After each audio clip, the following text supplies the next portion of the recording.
हाथी और बंदर। एक घने जंगल में एक बंदर और एक हाथी रहते थे। हाथी बड़ा शक्तिशाली था। वो बड़े बड़े पेड़ों को एक ही झटके में उखाड़ देता था। बंदर काफी दुबला पतला, लेकिन वो बड़ा ही फुर्तीला और तेज था।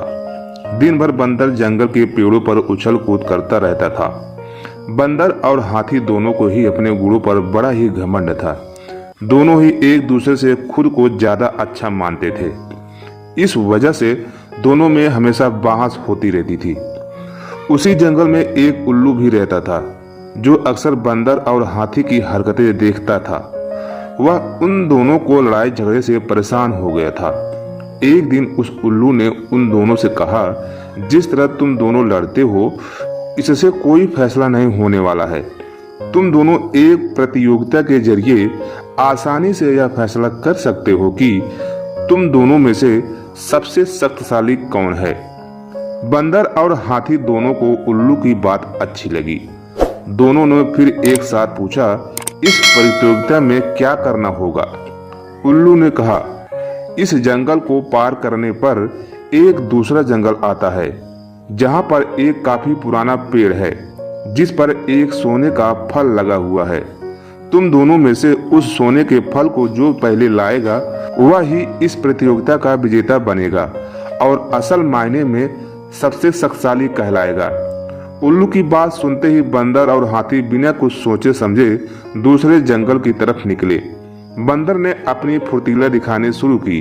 वह एक ही छलांग में एक पेड़ से दूसरे पेड़ तक पहुंच जाता। वही हाथी तेजी से दौड़ने लगा और रास्ते में आने वाली हर चीज को अपने मजबूत सूंड से उखाड़ फेंकता। थोड़ी ही देर में हाथी और बंदर उस जंगल से बाहर निकल गए। इस जंगल से दूसरे जंगल के बीच के रास्ते में एक नदी बहती थी। उसे पार करने के बाद ही दूसरे जंगल में पहुंचा जा सकता था। बंदर ने फिर से अपनी फुर्ती दिखाई और झट से वह नदी में कूद गया, लेकिन पानी की लहर काफी तेज थी, तो बंदर नदी में बहने लगा। बंदर को नदी में बहते हुए देखकर हाथी ने तुरंत अपनी सूंड से उसे पकड़कर पानी के बाहर निकाल दिया। हाथी के इस व्यवहार को देखकर बंदर काफी हैरान हुआ। उसने विनम्र होकर हाथी को अपनी जान बचाने के लिए धन्यवाद कहा और अपनी हार मानते हुए हाथी को ही आगे का सफर तय करने के लिए कहा। बंदर की इस बात को सुनकर हाथी ने कहा, मैं नदी पार कर सकता हूँ, तुम भी मेरी पीठ पर बैठकर इसे पार कर लो।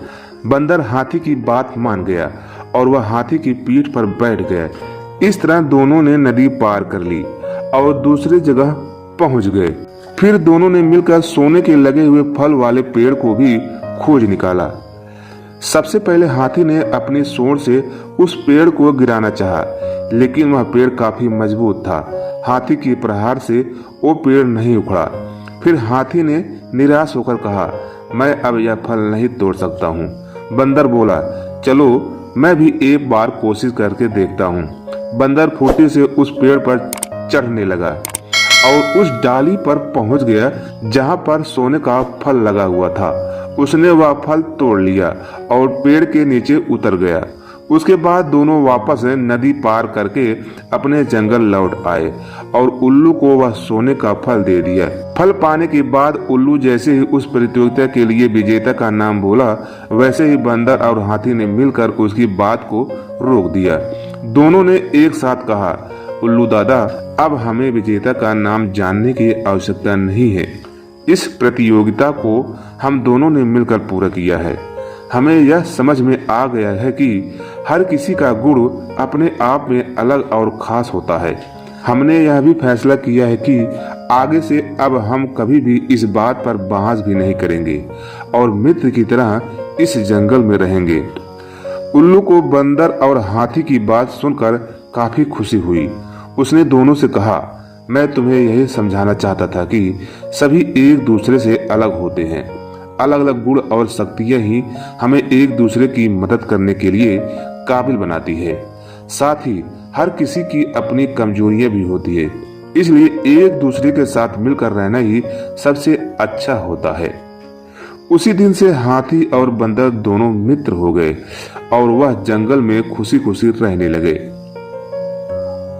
कहानी का सीख, हमें एक दूसरे के गुणों और शक्तियों का सम्मान करना और आपस में मिलजुल कर रहना चाहिए।